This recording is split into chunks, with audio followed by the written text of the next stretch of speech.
आप सभी को मेरा प्यार भरा नमस्कार। आशा करता हूं आप सब बहुत ही अच्छे होंगे और मन लगा के पढ़ रहे होंगे। एक वीडियो में खेल खत्म करने वाले हैं, वो है हमारा वर्ल्ड ज्योग्राफी का जो अपडेटेड वर्जन आया है स्पीडी का। उसके हर एक लाइन को हम इस वीडियो में आपको करवा देंगे, जिससे आपको एक बहुत ही बेहतरीन कलेक्शन मिल जाएगा वर्ल्ड ज्योग्राफी का। इस सीरीज में स्पेशली इस वीडियो का मैं बात करूं तो इसका बेस्ट यूज कैसे कर सकते हो हम आपको बताते हैं। देखिए, पहले आपको ये ध्यान रखना है, ठीक है, कि वर्ल्ड ज्योग्राफी का जो आप क्वेश्चंस कर रहे हो, ठीक है, इसमें कौन से पोर्शन से क्वेश्चंस आ रहे हैं, ध्यान से समझना क्या मैं बोल रहा हूं, ठीक है। चाहे आप किसी भी एग्जाम को दे रहे हो, चाहे आपका कोई भी स्टेट पीएससी हो, चाहे वो बीपीएससी हो, बिहार दरोगा, एनी एग्जाम, ठीक है, ये सब में आपको बेस्ट लेवल पे हेल्प करने वाला। तो ध्यान से समझना क्या बोलो। पहला, आप ये देखोगे कि कौन से सेक्शन से क्वेश्चंस पूछे जा रहे हैं, क्योंकि इसमें जो भी क्वेश्चंस है वो डायरेक्टली फ्रॉम दी पेपर से लिए गए हैं, ठीक है, तो वो आपको एक समझ बनेगा। और एक चीज, ठीक है, आपको ये भी पता चलेगा कि वर्ल्ड ज्योग्राफी में आखिर हमें पढ़ना कितना है, किस किस पोर्शन से कितना आ रहा है, ठीक है। और एक बार में वन शॉट में ये वीडियो आपको पूरा फिनिश करना है, ठीक है। प्लस हम आपके लिए ऑलरेडी हिस्ट्री का, मॉडर्न हिस्ट्री, ठीक है, प्लस मिडिवल हिस्ट्री, प्लस आपका एंशिएंट हिस्ट्री, सब आपके लिए हम कंप्लीट करवा चुके हैं। पूरा का पूरा मेरे द्वारा आपको प्रोवाइड किया गया। नीचे मैं लिंक दे दूंगा, वन टाइम में आपको फिनिश करना है। पीडीएफ के लिए नीचे मेरा व्हाट्सएप लिंक दिया होगा, उस पर आपको जाके मेरा नंबर सेव कर लेना है और आपको पीडीएफ लिख के मुझे सेंड कर देना, स्टेटस में हम डाल देंगे, ठीक है। स्टार्ट करें, चलो अब हम लोग स्टार्ट करते हैं। हमारा जो सेशन है आज का वन टाइम और चैलेंज है आपके लिए कि इसको एक बार में ही आपको फिनिश करना है, ठीक है। चलिए, तो सबसे पहला क्वेश्चन है आपका, क्या है आपका सबसे पहला क्वेश्चन? तो पहला क्वेश्चन है आपका कि प्राचीन भारत, ठीक है, प्राचीन भूगोल का, जो प्राचीन भूगोल का जनक किसे माना जाता है? तो यहाँ देखो, जो क्वेश्चन जो भी होंगे ध्यान से समझते हुए चलिएगा, ठीक है। देखिए, प्राचीन भूगोल का जनक किसे माना जाता है? तो हिकेटियस को प्राचीन भारत का क्या माना जाता है? जनक, मतलब फादर ऑफ, ठीक है, भूगोल का जनक अगर बोले तो प्राचीन वाला मतलब एंशिएंट वाला, ठीक है, तो क्या बोलोगे आप? हिकेटियस। वही व्यवस्थित भूगोल का पिता अगर बोले तो एरेस्थनीज, ठीक है। विश्व मानचित्र के निर्माणकर्ता कौन है अगर बोले तो अगेन जिमेंडर, याद करते हुए चलना, ठीक है। विश्व ग्लोब का निर्माता, जो ग्लोब आप जो देखते हो, ठीक है, उसका निर्माता कौन है? तो मार्टिन बेहमस, ठीक है। पृथ्वी की आंतरिक संरचना को 3 परतों में विभाजित किया गया, आपको पता है, क्रस्ट, मेंटल, कोर, जिसको हम लोग बोलते हैं भूपर्पट्टी, मेंटल और क्रोट, ठीक है। पृथ्वी के ऊपरी भाग को हम लोग क्या बोलते हैं? क्रस्ट, जिसको भूपर्पट्टी बोलते हैं, ठीक है। उसके बाद भूपर्पट्टी बना है, याद रखना बहुत इंपॉर्टेंट है, जो भूपर्पट्टी बना हुआ वो बेसाल्ट चट्टानों से बना हुआ है, ठीक है। क्या? बेसाल्ट चट्टानों से बना हुआ है। अब देखो, अब इसको मैं जल्दी से समझा देता हूं, 1 मिनट मुझे दे देना, ठीक है, ताकि ये वाला जो नेक्स्ट पॉइंट्स है ना, इसको आपको समझ लेना है, ठीक है। मैं ऊपर ही समझा देता हूँ आपको, क्योंकि उसके बाद हम लोग डायरेक्टली सब ऑनलाइनर करेंगे, क्योंकि ये अगर मेरा पूरा का पूरा हम लोग अपना मतलब पूरा का पूरा हमारा अर्थ, ठीक है, अगर एक उसका शेप निकालते हैं, ठीक है, मान लो हमारा ये पूरा का पूरा एक अर्थ है, तो इसका अगर हम लोग यहाँ से काट के निकालते हैं, जहाँ हम लोग अभी खड़े हैं, पूरा नीचे से लेकर ऊपर तक, तो ये कुछ इस प्रकार होगा, ठीक है। तो ये 3 भागों में बटा हुआ है, इसी के बारे में, जिसको हम लोग इसको बोलते हैं क्रस्ट, इसको बोलते हैं मेंटल और इसको बोलते हैं कोर, ठीक है। और यही चीज हम लोग पढ़ रहे हैं, ठीक है, अभी यही, ठीक है। बीच क्वेश्चन से आगे आएगा कि इसको कौन अलग करता है, इसको कौन अलग करता है, ठीक है। तो ये चीज बस आप समझ लो। अब देखो आगे, भूपर्पट्टी जो आपका क्रस्ट है, क्या से निर्माण होता है ऊपर पूरा का पूरा? तो याद रखना सियाल, सियाल, बस इतना याद रखना। तो सिलिका एंड एल्युमिनियम से बना होता है। वही आपका जो मेंटल होता है सेकेंड वाला, वो किससे बना होता है? सीमा से।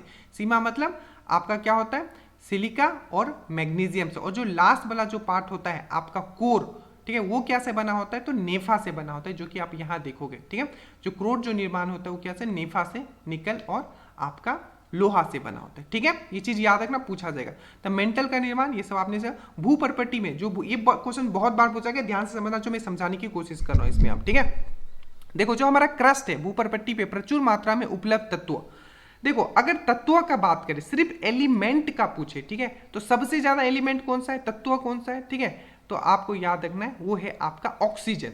बट अगर आपको पूछे कि सबसे ज्यादा मेटल धातु कौन सा है, तो वो है आपका एल्युमिनियम। तो देखो यहां ध्यान से समझना, भूपर्पट्टी पे प्रचुर मात्रा में उपलब्ध तत्व जो एलिमेंट है, सबसे ज्यादा है ऑक्सीजन, उसके बाद है सिलिकॉन।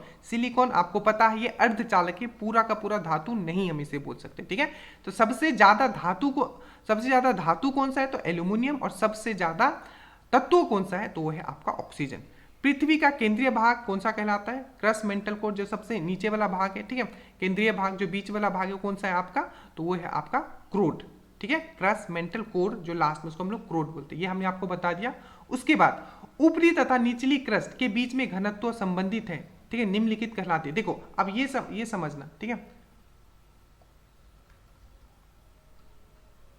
देखो ये ऊपरी है, ठीक है, और ये निचली जो है, ठीक है, इन दोनों के बारे में बात कर रहे हैं, ठीक है। तो उसको हम लोग क्या बोलेंगे, इसको हम लोग बोलेंगे कोनार्ड, ठीक है। असंबंधित मतलब होता है डिसकंटिन्यूटी, ठीक है। तो ऊपर और निचले, ऊपरी तथा निचली क्रस्ट के बीच में घनत्व संबंधित भिन्नता कहलाती है तो कोनार्ड असंबंधित, ठीक है। इसको हम लोग क्या बोलते हैं, कोनार्ड असंबंधित को कोनार्ड डिसकंटिन्यूटी इंग्लिश में बोलते हैं, ठीक है। उसके बाद क्रस्ट एवं मेंटल को अलग करने वाला, देखो अब यहां देखना, क्रस्ट एवं मेंटल को अलग जो करता है सीमा, ठीक है, उसको हम लोग क्या बोलते हैं, क्रस्ट और मेंटल को। क्रस्ट क्या था ऊपर वाला, मेंटल जो था नीचे वाला, बीच वाला, ठीक है। तो इसको कौन अलग करता है तो मो डिसकंटिन्यूटी। वही आपका मेंटल और कोर को अलग कौन करता है, तो आपको याद रखना है गुटेनबर्ग। और जो लास्ट वाला क्या है, क्रस्ट मेंटल कोर, जो लास्ट वाला है क्रोड, ठीक है।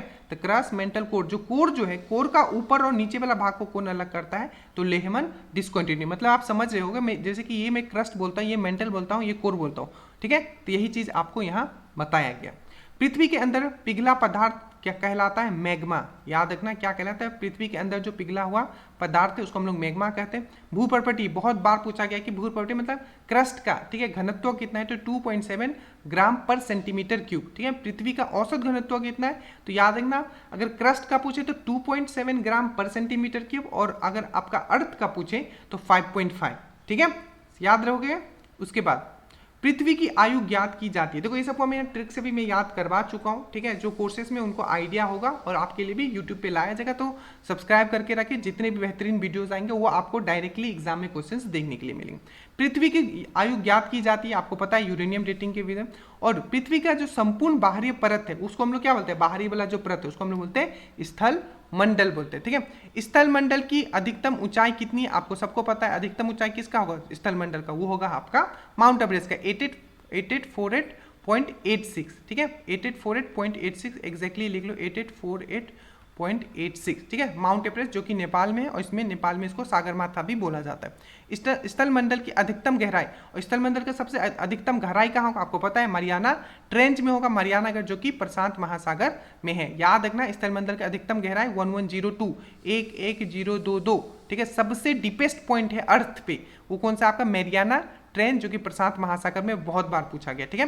पृथ्वी के बाहरी परत पर मिलने वाला कठोर पदार्थ कहलाता है चट्टान, ठीक है। अग्नि चट्टान के उदाहरण, बहुत बार ये क्वेश्चन पूछा गया, आप लिख लो, ठीक है। जो भी आपका अग्नि चट्टान मतलब होता है इग्नियस जितने भी रॉक है, ठीक है, ग्रेनाइट, बेसाल्ट, पेग्माटाइट और डायरोडाइट। देखो टाइट आ रहे हैं, ठीक है, पेग्माटाइट, डायरोडाइट और बेसाल्ट और ग्रेनाइट, ये चीज आप याद रखोगे। और जो हमारा ऊपर वाला जो पार्ट है हमारा क्रस्ट, वो भी क्या है, बेसाल्ट चट्टानों से ही बना हुआ है, ठीक है। काली मिट्टी का निर्माण होता है बेसाल्ट चट्टानों से, बहुत बार पूछा गया है, ठीक है। लोहे की मात्रा सर्वाधिक होती है किसमें, आपका बेसाल्ट चट्टान, वही लिखा है कि काले मिट्टी का निर्माण होता है बेसाल्ट चट्टानों में, लोहे की मात्रा सर्वाधिक, ठीक है। उसके बाद अवसादी सेल, अब देखो अवसादी सेल मतलब होता है सेडिमेंट्री रॉक, ठीक है। तो अवसादी सेल का निर्माण, ठीक है, सेलों के क्षरण से प्राप्त अवसादों के लगातार जमा होने पे, ठीक है। तो इस जो अवसादी मतलब जो सेडिमेंट्री रॉक जो बनता है वो किस तरीके से बनता है वो यहाँ पूछा जा रहा है, ठीक है। तो याद रखिएगा, बहुत इंपॉर्टेंट है। चूना पत्थर, डोलामाइट, अब ये भी बहुत इंपॉर्टेंट है कि अवसादी चट्टान जो भी सेडिमेंट्री रॉक है, जैसे हमने ऊपर क्या पूरा इग्नियस रॉक के बारे में पढ़ा, अग्नेय चट्टान क्या एग्जाम्पल क्या है, तो ग्रेनाइट, बेसाल्ट, पेग्माटाइट, डायरोडाइट। ये भी बहुत इंपॉर्टेंट है कि जो भी आपका अवसादी चट्टान होता है, जो भी आपके सेडिमेंट्री रॉक होते हैं, उसके एग्जाम्पल क्या है, चूना पत्थर, डोलोमाइट, बलुआ पत्थर, ठीक है, कोयला, ठीक है, उसके कंग्लोमेरेट जो है आपका उदाहरण है। फिर से मैं बता रहा हूँ, जो अवसादी सेडिमेंट्री रॉक के जो है आपके क्या है, चूना पत्थर, डोलामाइट, ठीक है, बलुआ पत्थर, कोयला और कंग्लोमेरेट, ठीक है, याद रखोगे। उसके बाद पेट्रोलियम पाया जाता है, आप याद रखिएगा अवसादी चट्टान में पेट्रोलियम पाया जाता है। कायांतरित चट्टान, कायांतरित चट्टान मतलब होता है जिसको हम लोग इंग्लिश में पढ़ते हैं मेटामॉर्फिक रॉक, ये भी बहुत इंपॉर्टेंट है, प्लीज याद रखिएगा। मेटामॉर्फिक रॉक का एग्जाम्पल क्या क्या है आप फिर से यहाँ देख लो, मेटामॉर्फिक रॉक, स्लेट, ठीक है, संगमरमर, सिस्ट, क्वार्जाइट और नीस, ये भी बहुत इंपॉर्टेंट है। नीस कयांत्रित रूप है। नीस किसका कयांत्रित रूप है? तो ग्रेनाइट का कयांत्रित रूप है। ठीक है, फिर से मैं एक बार इसको रिवाइज करवा देता हूँ। पहले आपने पढ़ा इग्नियस रॉक का, उसका एग्जांपल क्या क्या है? तो आग्नेय चट्टान का ग्रेनाइट, बेसाल्ट, पेग्माटाइट और डायरोराइट। उसके बाद आपने पढ़ा अवसादी चट्टान, जिसको हम लोग बोलते हैं सेडिमेंट्री रॉक, उसका आपने क्या पढ़ा एग्जांपल? चूना पत्थर, डोलामाइट, बलुआ पत्थर। ठीक है, अब इसको देखो, ये मत सोचना कि सर याद कैसे रहेंगे। थोड़ा अगर आपको पता है कि जो अग्नि चट्टान क्या होता है, जो लावा बाहर निकलता है ज्वालामुखी फूट के, वो जो चट्टान होता है वो अग्नि चट्टान होता है। इसलिए ग्रेनाइट, बेसाल्ट, पेग्माटाइट, डायोराइट और ग्रेनाइट। और जो वो चट्टान टूट टूट के किसी भी कारण से, चाहे वो पानी पड़ने से, चाहे वो ज़्यादा टेम्परेचर होने से, वो जो टूट टूट के एक जगह से दूसरी जगह जाके जमा हो जाता है, उसको हम लोग बोलते हैं सेडिमेंट्री रॉक। इसीलिए चूना पत्थर, डोलोमाइट, बलुआ पत्थर, कोयला, कंग्रोराइट, ये सब जो है आपका अवसादी चट्टान है। और कयांत्रित चट्टान क्या है? तो इसके आगे जो उससे बनेगा कयांत्रित चट्टान, मतलब जो सेडिमेंट्री से आगे बनेगा, वो जो नेक्स्ट होगा वो होगा आपका मेटामॉर्फिक। ठीक है, इसमें और भी चीजें सीखने के लिए, बट अभी हम रिवीजन करने पे हैं। तो कयांत्रित चट्टान है स्लेट, संगमरमर, सिस्ट, क्वार्जाइट और नीस। और नीस ये बहुत बार पूछा गया कि नीस किसका कयांत्रित रूप है, मतलब मेटामॉर्फिक है, तो यह आपका ग्रेनाइट का। संगमरमर कयांत्रित रूप है चूना पत्थर का, याद रखिएगा। संगमरमर जो है, चूना पत्थर क्या है? तो चूना पत्थर तो आपका क्या था? ये सेडिमेंट्री रॉक था, तो इससे क्या बन गया? आपका संगमरमर बन गया। ठीक है, तो चूना पत्थर जो है आपका, ये है आपका अवसादी चट्टान, और संगमरमर जो है ये है आपका कयांत्रित चट्टान। क्वार्जाइट, ठीक है, क्वार्जाइट कयांत्रित रूप है बलुआ पत्थर का। ठीक है, बलुआ पत्थर क्या एकदम सेडिमेंट्री रॉक है, सेडिमेंट्री से बन गया आपका क्वार्जाइट, जो बन गया आपका कयांत्रित। ठीक है, चीजें समझ में आ रही हुई, जहां समझाना है बस वही समझा रहा हूँ। स्लेट रूपांतरित और कयांत्रित रूप है सेल का। ठीक है, ज्वालामुखी उद्गर, जो ज्वालामुखी का जो ऊपर वाला जो छिद्र होता है, ठीक है, जहां से निकलता है, उसको हम लोग क्रेटर बोलते हैं। बड़े आकार वाला ज्वालामुखी उद्गर छिद्र कहलाता है कैलेड्रा। याद रखना, इसमें कंफ्यूज मत होना। अगर पूछे कि ज्वालामुखी का उद्गर छिद्र जो होता है जहां से निकलता है वो होता है क्रेटा, बट बड़े आकार वाले ज्वालामुखी उद्गर छिद्र को हम लोग बोलते हैं क्लेड्रा। ठीक है, ज्वालामुखी उद्गर के समय बेटे भूकंप में स्थित तरल पदार्थ जो देखो, जो अंदर जो होता है, जब ज्वालामुखी जो अंदर जो होता है, जो गर्म होता है लिक्विड वाला फॉर्म, उसको हम बोलते हैं मैग्मा। जब वो बाहर जब आ जाता है तो वो हो जाता है हमारा लावा। ठीक है, ज्वालामुखी के अंदर, ज्वालामुखी के अंतिम, ठीक है, अवस्था में जो जल वाष्प निकलता है कहलाता है धुआंधारे। आपको पता है कि जितना भी गैसेस निकलता है, क्वेश्चन लिख लो, ठीक है, उसमें जो सबसे ज्यादा ज्वालामुखी में जो निकलता है वो वाटर वेपर ही होता है, जो कि बहुत डेंजरस होता है। ठीक है, तो धुआंधारी होता है। हजारों धुआंधारों की घाटी किसको कहा जाता है? तो याद रखिएगा, अलास्का को, यूएसए में के कटमाई पर्वत को। ठीक है, हजारों धुआंधारों की घाटी कहा जाता है अलास्का, ठीक है, जो कि यूएसए के कटमई पर्वत को ये कहा जाता है। ठीक है, काट काट के पूरा जला रहा है इसलिए धुआं आ गया। ठीक है, इस तरीके से करने का प्रकृति का सुरक्षा बल्ब है ज्वालामुखी। ठीक है, ठीक है, प्रकृति का जो सुरक्षा बल्ब है वो कौन है? आपका ज्वालामुखी। सक्रिय ज्वालामुखी, अब कुछ सक्रिय मतलब जो एक्टिव ज्वालामुखी का हम लोग बात करते हैं, एक्टिव वोल्केनो का हम लोग बात करते हैं। स्ट्रोम्बोली बहुत इंपॉर्टेंट है। ठीक है, एक्टिव स्ट्रोम्बोली तथा एटना, याद रखना, स्ट्रोम्बोली तथा एटना दोनों जो है इटली में है, कोटापेक्सी इक्वाडोर में है, और मोनालुआ, अब जो भी लिखा है ना, मतलब छाप लो अपने दिमाग में। ठीक है, मोनालुआ, इसको मैं ट्रिक से भी याद करवा चुका हूँ, मोनालुआ हवाई द्वीप, सब चीज। ठीक है, फिर से बताओ, स्ट्रोम्बोली एटना इटली में, कोटापेक्सी इक्वाडोर में, मोनालुआ, और मोनालुआ जो हवाई द्वीप अमेरिका में। ठीक है, भूमध्य सागर का प्रकाश स्तंभ बहुत बार पूछा गया कि कौन सा जो वोल्केनो है, कौन सा जो वोल्केनो है उसको भूमध्य सागर का प्रकाश स्तंभ कहा जाता है? तो वो है आपका, क्या है आपका? तो वो है आपका स्ट्रोम्बोली। ठीक है, स्ट्रोम्बोली को क्या कहा जाता है? भूमध्य सागर का प्रकाश स्तंभ कहा जाता है। ठीक है, समझ में आ रहा है? चलिए, उसके बाद भूमध्य सागर का प्रकाश स्तंभ किसे कहा जाता है? तो स्ट्रोम्बोली को कहा जाता है। ठीक है, एक मिनट रुक जाइएगा, मैं चेक कुछ कर लेता हूं। कहीं मेरा पिक्चर तो आप लोग को नहीं दिख रहा है ना, नहीं तो हो सकता है कि आप लोगों को प्रॉब्लम हो जाए। नहीं, सब चीज सही है। चलिए आगे चलते हैं। उसके बाद स्ट्रोम्बोली समझ में आया, भूमध्य सागर का प्रकाश स्तंभ किसे कहा जाता है? तो स्ट्रोम्बोली ज्वालामुखी को कहा जाता है। स्ट्रोम्बोली स्थित है, मैंने अभी बताया, इटली में, और पूछा जाए कि इटली में भी कौन सी द्वीप में है स्ट्रोम्बोली? तो लिप्री द्वीप में। याद रखना, बहुत इंपॉर्टेंट है, लिप्री द्वीप में है आपका स्ट्रोम्बोली। ठीक है, ऐसा बोलता है कि सब लोग उससे लिपट जाते हैं। ठीक है, तो स्ट्रोम्बोली स्थित है लिप्री द्वीप में, इटली में। ठीक है, प्रसुप्त, जिसको हम लोग बोलते हैं प्रसुप्त ज्वालामुखी, मतलब होता है डोरमेंट, जो मतलब बहुत दिन से वो फूटा नहीं है पर हो सकता है फ्यूचर में वो फूट जाए, तो इसको हम लोग बोलते हैं डोरमेंट इंग्लिश में, प्रसुप्त ज्वालामुखी। फ्यूजियामा जापान में है, विसुवियास अगेन इटली में है, मेयाना फिलीपींस में, ठीक है, मेयाना फिलीपींस में, ठीक है। उसके बाद क्राकाटोवा, ठीक है, सुंडा जल, ठीक है, सुंडा जो वाटर स्टेट है उसके बीच में, ठीक है। उसके बाद शांत, जो शांत हो चुका है, ठीक है, मतलब शांत ज्वालामुखी किलिमंजारो, आप सबको पता है अफ्रीका का सबसे बड़ा माउंटेन भी है, तो पिक है सबसे ज़्यादा, तो किलिमंजारो अफ्रीका में है, ठीक है। कोला सुल्तान ईरान में है, पोपा म्यांमार में है, ठीक है, और चिम्बाराजो इक्वाडोर में, ठीक है। मैं फिर से इसको एक बार करवा देता हूँ। स्ट्रोम्बोली, सबसे ज़्यादा स्ट्रोम्बोली क्या था, तो ये भूमध्य सागर का प्रकाश स्तंभ बोला जाता है, और ये एक्टिव क्या है आपका ज्वालामुखी, जो कि आपका इटली में है, इटली का लिपरी द्वीप में, ठीक है।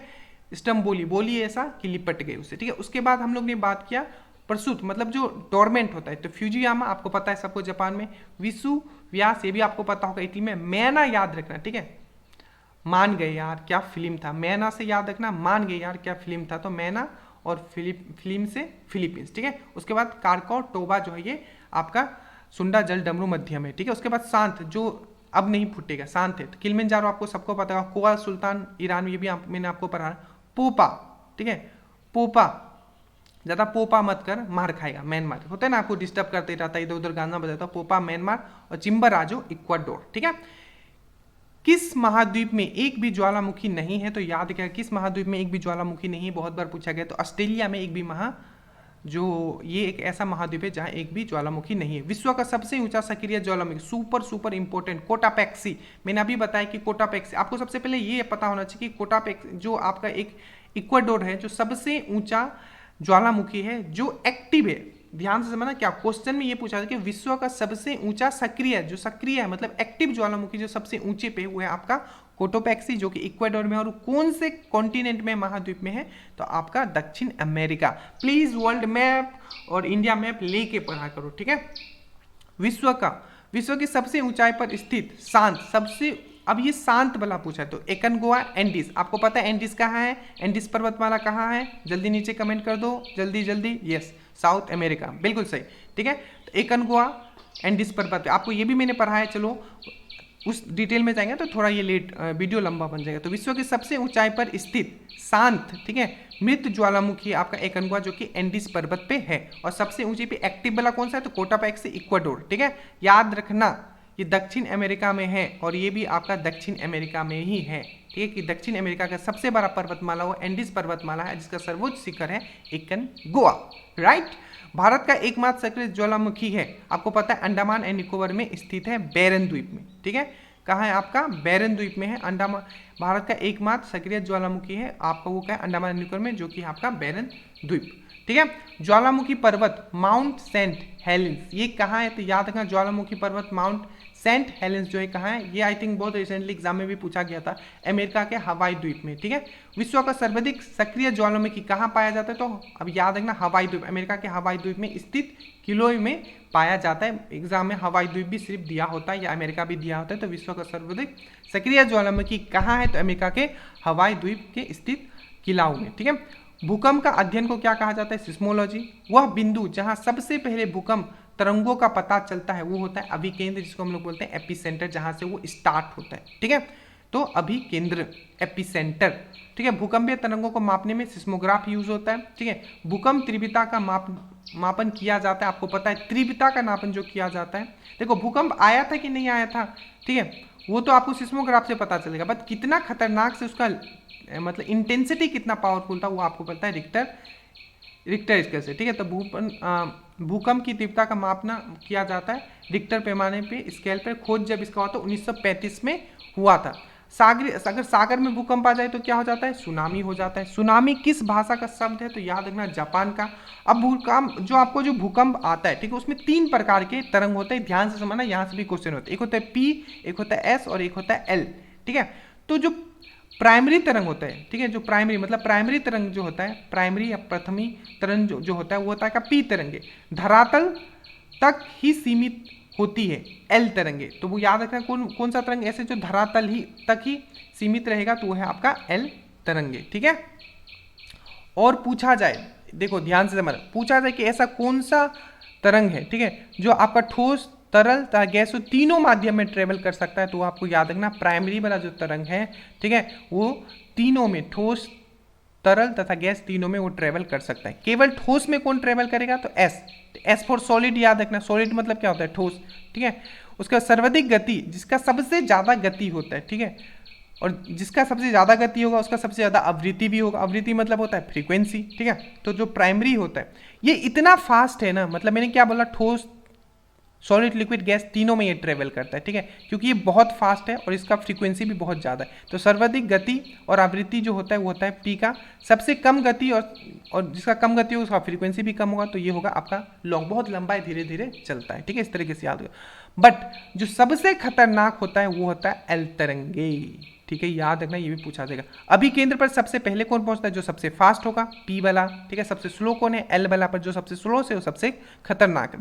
सर्वाधिक भूकंप आते हैं प्रशांत महासागर में, बहुत बार पूछा गया कि सर्वाधिक भूकंप कहाँ आते हैं। विश्व का सबसे प्राचीन पर्वत है अरावली पर्वत, जिसका जो सबसे ऊंचा शिखर है वो है आपका गुरु शिखर, 722, आई थिंक 722। एक बार कमेंट करना, जल्दी से कमेंट करो कि उनका हाइट कितना है, 700 कुछ है, ठीक है। पर्वत के प्रमुख प्रकार है, ठीक है। पर्वत कितने तरह का हो सकता है, तो एक होता है ब्लॉक, ठीक है, ब्लॉक माउंटेन, एक होता है अवशिष्ट। ब्लॉक होता है, अवशिष्ट मतलब होता है रेसिड्यूरी, ठीक है। एक होता है ज्वालामुखी, एक होता है मोरदार वलित, या इसको आप यंग भी बोल सकते हो। जैसे कि हमारा जो माउंटेन है, ठीक है, मतलब जो हमारा माउंट एवरेस्ट है वो क्या है, मोरदार वलित पर्वत है, या वो यंग माउंटेन भी। तो ब्लॉक पर्वत भी मैंने आपको समझा रखा है, ठीक है, ऐसे कि क्या होता है। तो ब्लॉक पर्वत का एग्जांपल देख लेते हैं। सतपुरा भारत में, ब्लैक फॉरेस्ट जर्मनी में, याद रखना ब्लैक फॉरेस्ट पूछ लिया जाएगा तो कहाँ है, जर्मनी में, ठीक है। उसके बाद वासेजेस फ्रांस में, सॉल्ट रेंज पाकिस्तान में, याद रखना पूछा जाएगा सॉल्ट रेंज कहाँ है, तो पाकिस्तान में, ठीक है। सियरा नेवदा ये कहाँ है, तो यूएसए में है। तो ये सब क्या है, ब्लॉक पर्वत के एग्जाम्पल है। विश्व का सबसे विस्तृत ब्लॉक पर्वत, ठीक है, सबसे विस्तृत ब्लॉक पर्वत कौन सा है, तो सियरा नेवादा, जो कि कैलिफोर्निया अमेरिका में। फिर से मैं बताऊं, ब्लॉक पर्वत का हम लोग बात कर रहे हैं। इंडिया का अगर ब्लॉक पर्वत बोला जाए तो सतपुरा, ठीक है, साथ में रहता है ब्लॉक बना के, ठीक है, तो एकदम सतपुरा याद रखना है। ब्लैक फॉरेस्ट ये कहाँ, ये भी एक ब्लैक फॉरेस्ट है। ब्लैक फॉरेस्ट केक किस में लाया, केक होता है ना, ब्लॉक साइज का केक है, ठीक है। तो जर्मनी में, वासेजेस फ्रांस में, और सॉल्ट रेंज पाकिस्तान में, सियरा नेवादा यूएसए में। तो इसका सबसे विस्तृत ब्लॉक, ठीक है, कौन सा है, सबसे विस्तृत, ठीक है, एक्सटेंडेड फॉर्म में जो वर्ल्ड का ब्लॉक पर्वत है वो है आपका सियरा नेवादा, कैलिफोर्निया अमेरिका में। ब्लॉक पर्वत के बीच का धंसा हुआ, मैंने बताया था कि ब्लॉक पर्वत मतलब ये और बीच वाला नीचे धक जाता है और फिर से ये ऐसे होता है, ठीक है, तो उसको हम बोलते हैं रिफ्ट घाटी बोला जाता है, ठीक है। ब्लॉक पर्वत के बीच का धंसा भाग को कहा जाता है रिफ्ट वैली, ठीक है, समझ में आया।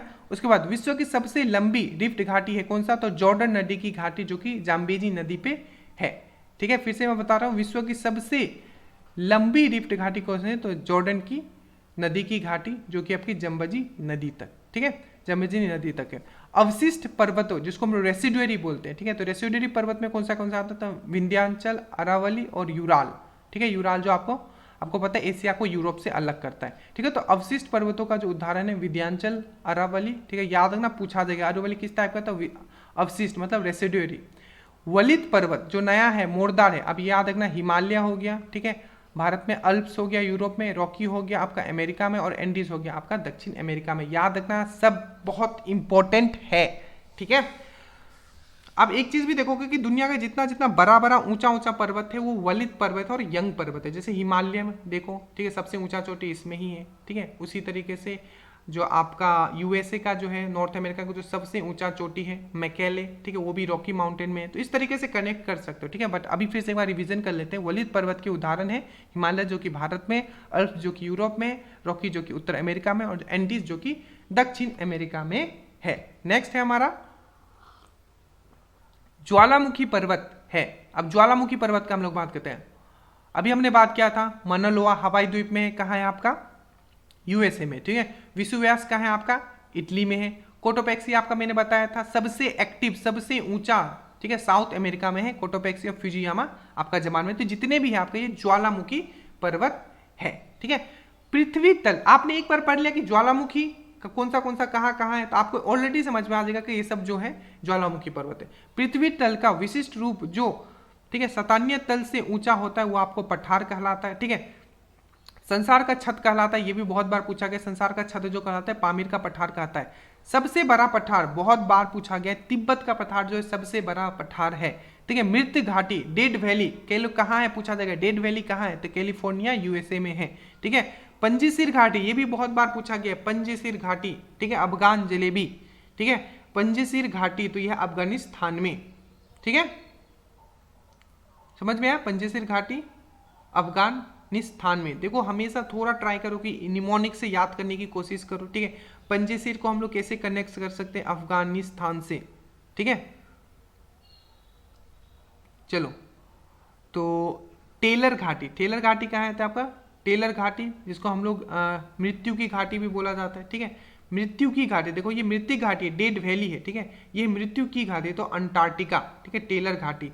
और सिलिकन वैली, ये तो आपको खैर सबको पता होगा। तो यहाँ से ये वाला याद रखना, एक नया हो सकता है आपके लिए, ठीक है, टेलर घाटी, ठीक है, और पंजशीर भी याद रखना, यह आपका अफगानिस्तान। बाकी जितने भी यहाँ बहुत इंपॉर्टेंट है, ठीक है। ग्रेट डिवाइडिंग रेंज बेसिन कहाँ है, तो आपका ऑस्ट्रेलिया में पता होगा। विश्व का सबसे बड़ा मरुस्थल सहारा मरुस्थल है, ठीक है, सहारा मरुस्थल स्थित है उत्तरी अफ्रीका, याद रखना। नॉर्थ, सिर्फ अफ्रीका याद से आपको काम नहीं चलेगा, ठीक है, आपको याद रखना नॉर्थ अफ्रीका में, ठीक है, ये क्वेश्चन पूछा गया है, ठीक है। आप ऐसे ही पूछेंगे थोड़ा ट्विस्ट करके, ठीक है, आपको पता है अफ्रीका में, पर कहाँ है, तो नॉर्थ अफ्रीका में, ठीक है, ना जाना वहाँ, कहाँ, नॉर्थ अफ्रीका, ना जाना, क्यों, क्योंकि वहाँ सहारा डेजर्ट है, फंस जाओगे। कलाहारी मरुस्थल बोट्सवाना अफ्रीका में, ये भी बहुत बार पूछा गया, ठीक है। गोबी मरुस्थल आपको पता है मंगोलिया और चीन में, और ये भी सबसे बड़ा शीतोष्ण जो बोला जाता है कि जो डेजर्ट है वो यही है, ये भी क्वेश्चन याद रखिएगा। विश्व का सबसे बड़ा शीत मरुस्थल, नीचे आई गया गोबी, ठीक है। विश्व का सबसे शुष्क, जो सबसे शुष्क है वो है आपका आटाकामा, जो कि चिली में है, ठीक, अटक जाओगे, ठीक है, वहाँ चील अगर हो तभी जाना, क्योंकि उड़ जाओगे ना, नहीं तो अटक जाओगे। तो विश्व का सबसे शुष्क मरुस्थल आटाकामा, आटाकामा स्थित है चिली, दक्षिण अमेरिका में, ठीक है, साउथ अमेरिका में। एशिया का बंजर भूमि कहलाता है थार, ठीक है, एशिया दक्षिण एशिया का बड़ा मरुस्थल है, दक्षिण एशिया का सबसे बड़ा मरुस्थल है आपका थार। ग्रेट इंडिया डेजर्ट बोला जाता है थार को। विश्व का सबसे बड़ा महासागर है, यस, सबसे बड़ा जो ओशन है आपका वो है आपका कौन सा, प्रशांत महासागर। विश्व का सबसे गहरा सागर कौन सा है, वो भी है आपका प्रशांत महासागर, जो कि इसका सबसे डीपेस्ट पॉइंट है, मैंने बताया था मैरियाना ट्रेंच। क्या क्या बनाया था, 11022, ठीक है, यही था ना, एक बार चेक कर लेते हैं, ठीक है, मैंने अभी आपके सामने ही लिखा है इसको, ठीक है, 11022, ठीक है। चलिए, उसके बाद आता है हमारे विश्व का दूसरा बड़ा महासागर, दूसरा जो सबसे बड़ा महासागर है वो है आपका अटलांटिक। सबसे छोटा महासागर आर्टिक, अंटार्कटिक ने आर्टिक, ठीक है, आर्टिक महासागर। प्रशांत महासागर का प्रवेश द्वार माना जाता है पन्नामा नहर को, ठीक है, किसको, पन्नामा नहर को प्रवेश द्वार माना जाता है, किसका, प्रशांत महासागर। पोफर प्रशांत, पोफर पन्नामा, ठीक है। प्रशांत महासागर का चौराहा कहा जाता है, ठीक है, हवाई द्वीप को कहा जाता है। प्रशांत महासागर का चौराहा कहा जाता है किसको, हवाई द्वीप अमेरिका को कहा जाता है, ठीक है। हवाई द्वीप का पुराना नाम क्या है, तो सैंडविच द्वीप, याद रखना, हवाई द्वीप का पूरा नाम क्या है, सैंडविच द्वीप। देखो आपको चीजें समझ में आ रही होगी आखिर किस तरीके से मतलब वर्ल्ड जो ज्योग्राफी उससे क्वेश्चंस पूछे जाते हैं, ठीक है, चीजें समझ में आ रही होगी आपको। हवाई द्वीप का पुराना नाम है, ठीक है, सैंडविच द्वीप, ठीक है। जैसे कि आपने क्या पढ़ा, वोल्केनो पढ़ा, ठीक है, उसके बाद आपने माउंटेन पढ़ा, तो आप एक ओवरऑल आइडिया लो, ठीक है, थोड़ा एनालाइज करोगे क्वेश्चंस कहाँ कहाँ से पूछे जा रहे हैं। हवाई द्वीप का पूरा नाम है सैंडविच द्वीप। ग्रेट बैरियर रीफ आपको पता है प्रशांत महासागर में, अगेन ग्रेट जो बैरियर रीफ प्रशांत महासागर में, तो आपको पूछा जाता है कि कौन से, ठीक है, कंट्री में है, ठीक है, कौन से कंट्री के एरिया में आता है। तो याद रखना, ये क्वेश्चन पूछा गया था कि जो ऑस्ट्रेलिया का कौन सा भाग में है, ठीक है, आपका ग्रेट बैरियर रीफ। तो याद रखना नॉर्थ ईस्ट में, अगर ईस्ट वहां नहीं लिखा हुआ है तो सिर्फ नॉर्थ मार्क किया ना, ठीक है। उसके बाद सरगासो सागर स्थित है, तो उत्तरी अटलांटिक महासागर में, ठीक है, तो सरगासो सागर जो है स्थित है उत्तरी अटलांटिक महासागर में। नॉर्थ अटलांटिक महासागर में जो है आपका सरगासो सागर है, ठीक है। डियागो गर्सिया, ठीक है, ये हिंद महासागर का द्वीप है, याद रखना, इस टाइप के क्वेश्चन आपको पूछे जाएंगे। डियागो गर्सिया का है तो हिंद महासागर का द्वीप है। महासागरों में सबसे गहरा भाग है, आपको बता दिया, महासागरीय गर्त, जिसमें कि मरियाना ट्रेंच जो सबसे डीपेस्ट है, मरियाना ट्रेंच बोलो या चैलेंजर गर्त बोलो, ठीक है। हिंद महासागर का सबसे गहरा, अब याद रखना ये तो पूरे वर्ल्ड का, बट हिंद महासागर का बोले तो डायमाटीना, ठीक है, डायमाटीना जो अथवा पारीखा, ठीक है, ये सबसे डीपेस्ट पॉइंट है, जिसको 8047 मीटर है। सुंडा, ठीक है, सुंडा या जावा गर्त जो है ये आपका हिंद महासागर में पूछा जाएगा कि सुंडा या जावा, ठीक है, ये कहाँ है, गर्त जो है कहाँ है, तो ये हिंद महासागर में है। महासागरों की औसत लवणता होती है 35%, ठीक है। उच्च लवणता पाई जाती है तो टर्की के, याद रखना, अगर पूछा जाए कि सबसे ज्यादा लवणता कहाँ है, तो टर्की के वन झील में जो है सबसे ज्यादा लवणता है, ठीक है, सॉल्टी है। बट वही पूछे कि अगर सागर में सबसे ज्यादा कहाँ है, तो वो आपका मृत सागर में, ठीक है। ग्रेट सॉल्ट लेक कहाँ अवस्थित, तो याद रखिएगा अमेरिका में अवस्थित है, ठीक है। एक निश्चित दिशा में महासागरीय जल के अधिक मात्रा में प्रवाह को कहते हैं महासागरीय जलधारा। गल्फ स्ट्रीम, अब देखो अब जो हम लोग पढ़ने वाले हैं, जो डिफरेंट तरीके के जो धाराएं चलती है, गर्म धारा और आपके ठंडा वाला धारा कौन से सागर में चलती है, तो इस टाइप के क्वेश्चन पूछे जाते हैं, और ये भी मैंने आपको पूरा ट्रिक से याद करवाया हो। तो गल्फ स्ट्रीम है, ठीक है, गर्म, आप रिवीजन करो अभी, ठीक है। गल्फ स्ट्रीम क्या है, तो एक गर्म महासागरीय धारा है, ठीक है। लेब्राडोर एंड फॉकलैंड जो है आपका एक ठंडी जल धारा है, ठीक है। तो गल्फ स्ट्रीम, ठीक है, गर्ल लोग जो होती है ना हमेशा गर्म रहती है, एकदम गुस्से में रहती है, नाक पे गुस्सा रहता है, तो उससे गल्फ स्ट्रीम गर्म महासागरीय जलधारा। लेब्राडोर, ठीक है, और फॉकलैंड मैंने आपको ट्रिक से याद करवाया, ठंडी जलधारा। हेम्बोल्ट या पेरू ठंडी जलधारा है। उसके बाद फ्लोरिडा, ठीक है, हमेशा जो फ्लो होते रहता है वो गर्म ही रहता है, तो फ्लोरिडा एंड आपका गल्फ स्ट्रीम जो है ये आपका क्या है, गर्म जलधारा है। और यहाँ जो फ्लोरिडा जो आपका गर्म जलधारा है ये आपका अटलांटिक महासागर में है, ठीक है। सूर्य एवं चंद्रमा के आकर्षण शक्तियों के कारण सागरीय जल के, ठीक है, जो उठने, ज्वार जिसको बोलते हैं, नीचे गिरने का हम लोग भाटा की प्रक्रिया कहलाती है, तो ज्वार भाटा याद रखना। अब ये क्वेश्चन याद रखना कि दो ज्वार भाटा के बीच, ठीक है, जैसे कि एक बार ये उठा फिर से ये गिरा, फिर से ये उठा फिर से ये गिरा, ठीक है, तो दो ज्वार भाटा के बीच, ठीक है, समय का अंतर कितना होता है इन दोनों के बीच में, तो याद रखना कितना होगा, तो ये जो होगा आपका 12 घंटा 26 मिनट होगा, ठीक है। क्या होगा आपका 12 घंटा 26 मिनट होगा, ठीक है, याद रखिएगा इसको। तो ये हो जाएगा आपका 12 घंटा 26 मिनट, ये चीज आपको याद रखना है, ठीक है। उसके बाद किसी स्थान पर ज्वार एवं भाटा के बीच का अंतराल होता है 6 घंटा 13 मिनट। क्या होता है, 6 घंटा 13 मिनट होता है, ठीक है, ये चीज याद रखोगे। उसके बाद ज्वार भाटा उत्पन्न होने का कारण है, ज्वार भाटा उत्पन्न होने का कारण क्या है, आगे हम लोग देखते हैं, चीजें समझ में आ रही, ठीक है। उसके बाद किसी स्थान पर ज्वार एवं भाटे के बीच का अंतराल होता है। अब देखो यहां से यहां तक क्या है आपका, देखो समझना है, ठीक है, आप रटोगे ये सब टेक्निकल जो चीज़ है तो फिर रटते रहोगे। देखो हमने क्या बोला कि ये आपका ज्वार है दो, ठीक है, इन दोनों का बीच गया 12 घंटा 26 मिनट, तो इसका आधा में आपको, ठीक है, अगर टेक्निकल टर्म आपको पता है तो आपको पता होगा, वेब आपने पढ़ा होगा, वेब लेंथ वाला, तो ये क्या हो जाएगा 6 घंटा 13 मिनट, ठीक है। ज्वार भाटा उत्पन्न होता है क्यों, तो चंद्रमा एवं सूर्य का गुरुत्वाकर्षण के कारण, ठीक है। पृथ्वी पर, ठीक है, उच्च वृत्त ज्वार उत्पन्न होता है, कब कब होता है, तो याद रखना पूर्णिमा अमावस्या के दिन, जब चंद्रमा, देखो पूर्णिमा और अमावस्या के दिन जब चंद्रमा, सूर्य और पृथ्वी सीधे में होते हैं तब बहुत हाई वेव उत्पन्न होता है, ठीक है। पृथ्वी पर 24 घंटे में, ठीक है, अनुभव किया जाता है, ठीक है, तो 2 बार मैक्सिमम कितना बार किया जा सकता है, 2 बार किया जा सकता है, तो 2 बार ज्वार भाटों का 2 बार, ठीक है, 2 बार ज्वार तथा 2 बार भाटा, ठीक है। सबसे ऊंचा ज्वार आता है, आप याद रखना सबसे ऊंचा जो ज्वार आता है फंडी की खाड़ी में आता है। वायुमंडल की सबसे, अब देखो हम लोग क्या आगे एटमोस्फेयर का अब जो लेयर है हम लोग वो पढ़ने वाले, ठीक है, आपको समझ में आएगा कि आखिर एग्जाम में क्वेश्चंस कहाँ से पूछे जाते हैं, ठीक है। तो वायुमंडल का सबसे निचला परत है, आपको पता है, जिसको क्षोभ मंडल, जिसको हम लोग PQRST, जिसको हम लोग ट्रोपोस्फेयर बोलते हैं, ठीक है। सभी मौसमी घटनाएं कहाँ होते हैं आपको पता है, ट्रोपोस्फेयर में होता है, क्षोभ मंडल में होता है, ठीक है। क्षोभ मंडल की मोटाई में वृद्धि होती है ग्रीष्म ऋतु में होता है, ये बहुत इंपॉर्टेंट है, पूछा गया है, ठीक है।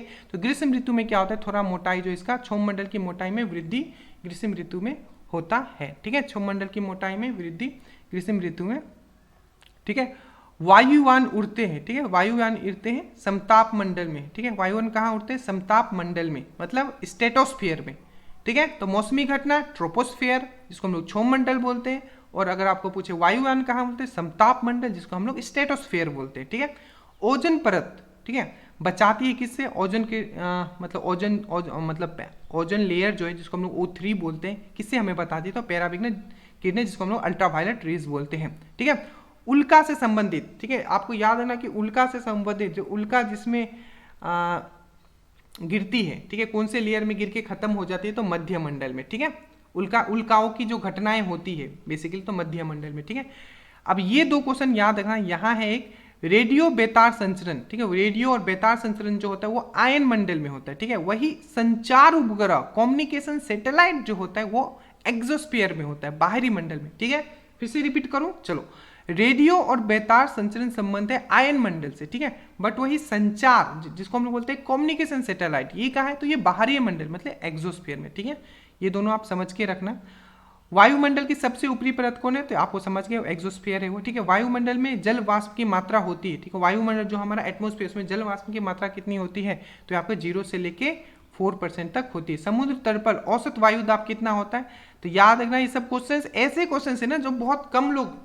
और एक चीज हम इसमें आपको बताना भूल गए, अगर मैं इसमें 300 क्वेश्चंस करा रहा हूँ या 200 क्वेश्चंस करा रहा हूँ, तो आपको 50 क्वेश्चंस ऐसे होंगे जो आपको लिखना बहुत इंपॉर्टेंट है। जैसे कि ये बोला समुद्र तल पे औसत दाब आप भूल जाओगे 76 होता है, ठीक है। प्लीज ये सब चीज को नोट डाउन जरूर करो। वायुमंडल दाब मापा जाता है तो बैरोमीटर से नापा जाता है, ठीक है। समुद्र तल पर बराबर घटाएं, अब ये भी बहुत इंपॉर्टेंट है, ठीक है। आप ध्यान से देखो, बहुत बार पूछा गया। समुद्र तल के बराबर, ठीक है, घटाए हुए समान वायु दाब होते हैं, ठीक है, आपका समुद्र तल पे, ठीक है। तो उस लाइन को जो मिलाता है, ठीक है, मिलाने वाली काल्पनिक रेखा को हम लोग क्या बोलते हैं, तो याद रखना आइसोबार बोलते हैं, ठीक है। ये समदाब रेखा बोलते हैं। विश्व का सबसे बड़ा द्वीप आपको पता होना चाहिए, सबसे जो बड़ा द्वीप है वो आपका ग्रीनलैंड है, और इस पे किसका कब्जा है, तो डेनमार्क का कब्जा है। बहुत बार पूछा गया। अब हम लोग आइसलैंड के बारे में बात कर लिए। ये जितने भी टॉपिक मैं आपको बता रहा हूँ ना, मैं सच कह रहा हूँ, हमने आपको ट्रिक से याद करवाया, ठीक है। इसीलिए बोलता हूं कि कोर्स अगर आप कोर्स में हो, ठीक है, तो आप हर चीज आप पढ़ोगे, ठीक है। देखो सबसे बड़ा महाद्वीप है आपका, सॉरी सबसे बड़ा प्रायद्वीप जो कि प्लेट्यू का बारे में, ठीक है। तो अरब का जो प्लेट्यू है, ठीक है, वो सबसे बड़ा है, ठीक है। तो सबसे बड़ा प्रायद्वीप जो है वो आपका अरब प्रायद्वीप है। सबसे बड़ा द्वीप जो है आपका इंडोनेशिया, ठीक है। द्वीप का जो समूह है सबसे बड़ा वो है आपका इंडोनेशिया। और मैंने क्या बोला, ग्रीनलैंड द्वीप अधीन है डेनमार्क का। विश्व का सबसे बड़ा द्वीप है आपका ग्रीनलैंड, ठीक है। सबसे बड़ा प्रायद्वीप है आपका अरब का प्रायद्वीप है। सबसे बड़ा द्वीप समूह है आपका इंडोनेशिया। और विश्व का दूसरा सबसे बड़ा द्वीप है, सबसे पहला द्वीप कौन था, ग्रीनलैंड। दूसरा कौन, न्यू गिना, ठीक है। तो ग्रीनलैंड पे किसका कब्जा है, डेनमार्क का। न्यू गिना पे किसका है, ऑस्ट्रेलिया का। और विश्व का तीसरा सबसे बड़ा द्वीप जो है आपका बोर्नियो, जो आई थिंक ये माना जाता है कि एशिया का सबसे बड़ा द्वीप है, ठीक है। तो ये भी याद रखिएगा, ठीक है। हिंद महासागर का सबसे बड़ा जो द्वीप कौन सा है, तो माडागास्कर है। जो आपका जो बोर्नियो द्वीप है ये कौन से देश में विभाजित है, तो इंडोनेशिया, मलेशिया एंड बुर्नी, ठीक है। ये चीज आप याद रखोगे, ठीक है।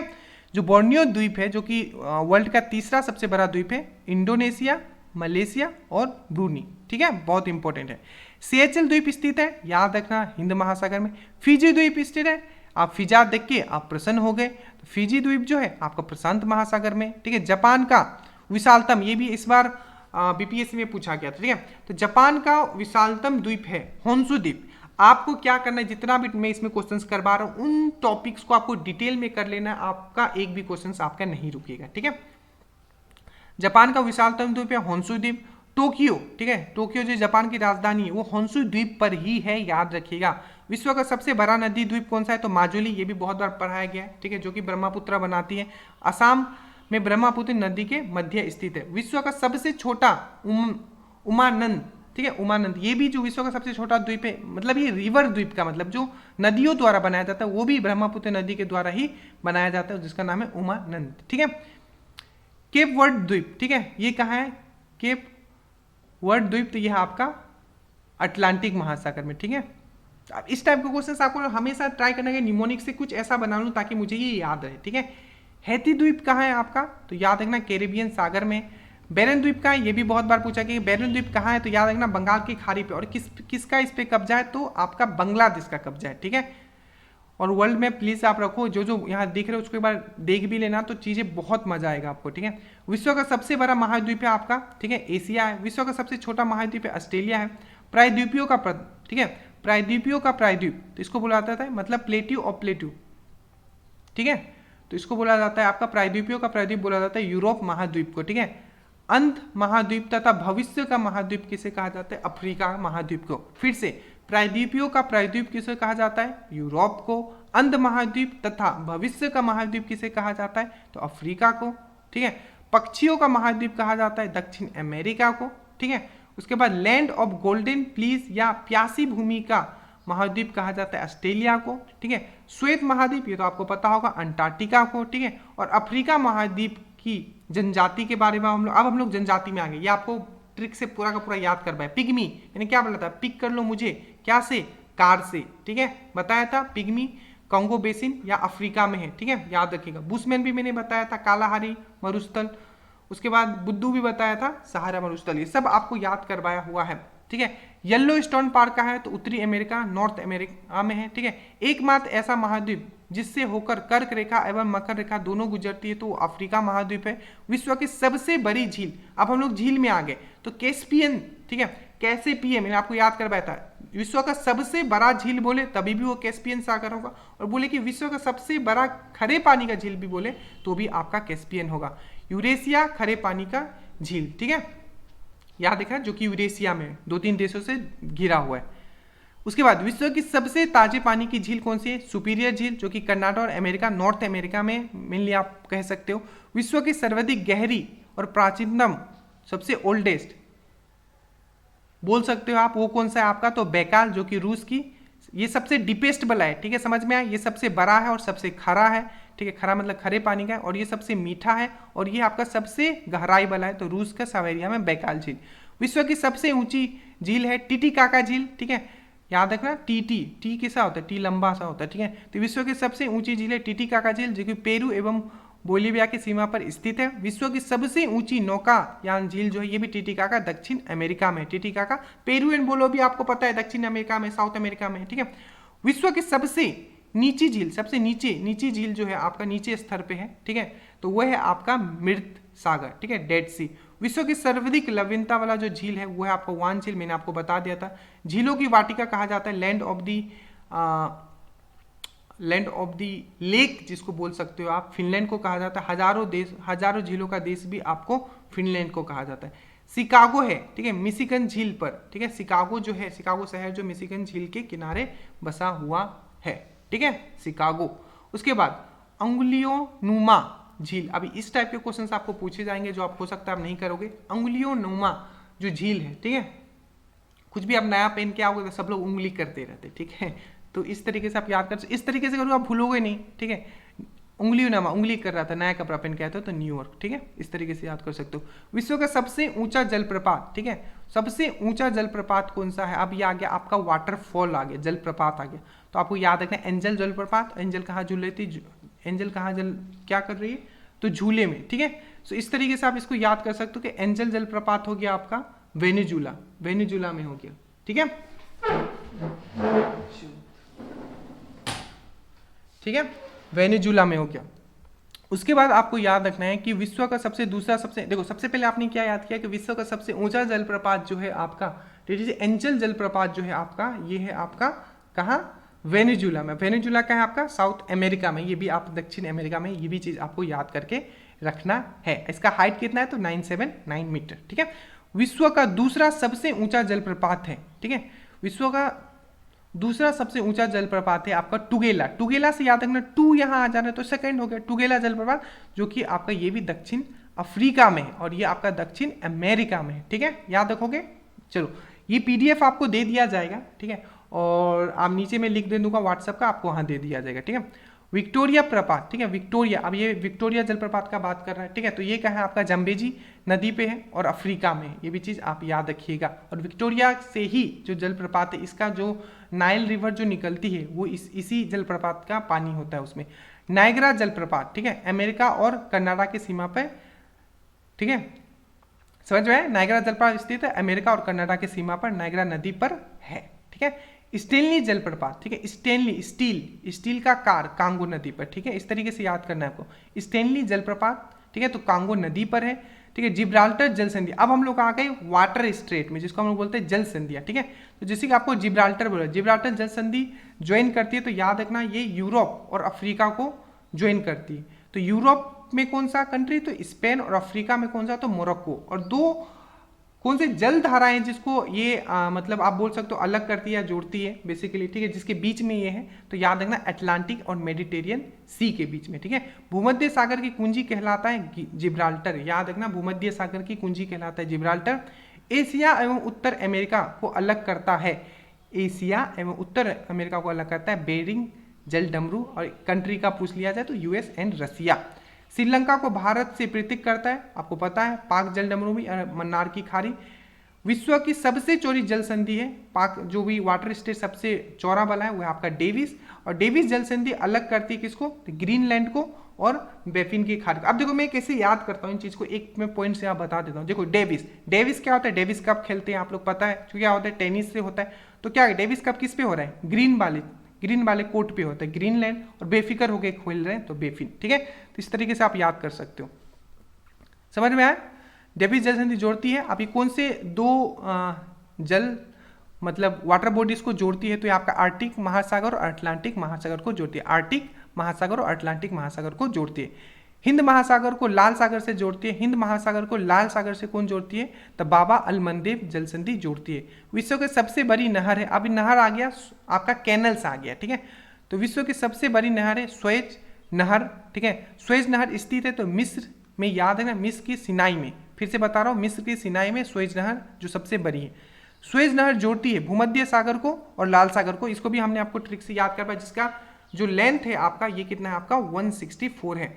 स्वेज नहर का निर्माण हुआ था तो 1869 में, ठीक है। तो 1869 में हुआ था। 1869 से किसी को कुछ याद आ रहा है?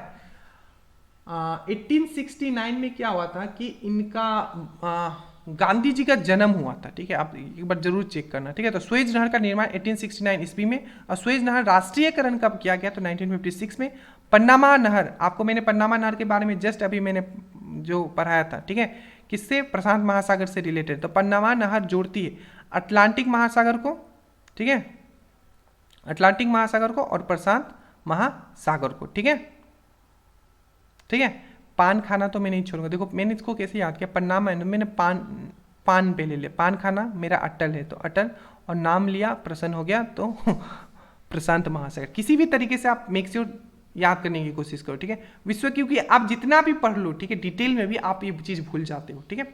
विश्व की सबसे व्यस्त नहर है कील नहर, ठीक है, याद रखना, सबसे जो व्यस्त नहर है वो है आपका कील नहर जोड़ती है उत्तरी सागर को, नॉर्थ सागर को और आपका बाल्टिक सागर को जोड़ती है, कि जर्मनी में स्थित है। याद रखना, कील नहर जोड़ती है उत्तरी सागर को और बाल्टिक सागर को, जो कि जर्मनी में स्थित है। सू नहर जोड़ती है, सू से याद रखना सुपीरियर, ठीक है, और हुरन, जो सुपीरियर है वो हीरो है, ठीक है। तो सू नहर जोड़ती है सुपीरियर झील को और हुरान झील को, ठीक है, उत्तरी अमेरिका में स्थित है, ठीक है। करीबा बांध, ठीक है, करीब आओ नहीं तो जाओ, ठीक है। करीबा बांध जो है जाम्बेजी नदी पर है, याद रखना, जाम्बेजी नदी अफ्रीका। विक्टोरिया जलप्रपात जाम्बेजी नदी पर है, याद रखिएगा, अफ्रीका। अस्वाना बांध, ठीक है, बहुत बार पूछा गया ये। अस्वाना बांध जो नील नदी में, इजिप्ट में, ठीक है। तो अस्वाना बांध नील नदी में, ठीक है। नूरेक बांध, अब ये देखो नूरेक बांध तुरुक, ठीक है, नूरेक बांध ताजिकिस्तान में वक्स नदी पे, ठीक है, वक्स नदी। मैंने क्या, नूरेक को मैंने कर दिया तुरुक, बक्सूंगा नहीं, वक्स नदी, ठीक है, इस तरीके से। तो नूरेक बांध ताजिकिस्तान में वक्स नदी पर, ठीक है। ओरोवेल बांध है अमेरिका में फीदर नदी पर, ठीक है, ओरोवेले, ठीक है, ओरोवेले बांध जो है अमेरिका में फीदर नदी पर, ओरोवेले बांध जो है अमेरिका में फीदर नदी पर है, ठीक है। ये चीज आप याद करके रखिएगा।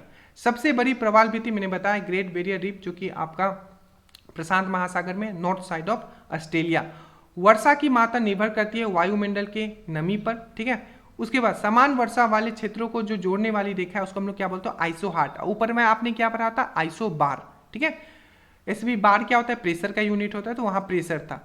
वर्षा मापने का यंत्र, रेन कोच आपको पता होगा, बट ये याद रखना प्लूयो, ठीक है, प्लूयोमीटर, ये प्लीज याद रखिएगा, प्लूयोमीटर, ठीक है। होपफुली मैं प्रोनाउंस सही कर रहा हूँ, ठीक है। सर्वाधिक ऊंचाई वाला बादल को कहता है पक्षाभ मेघ।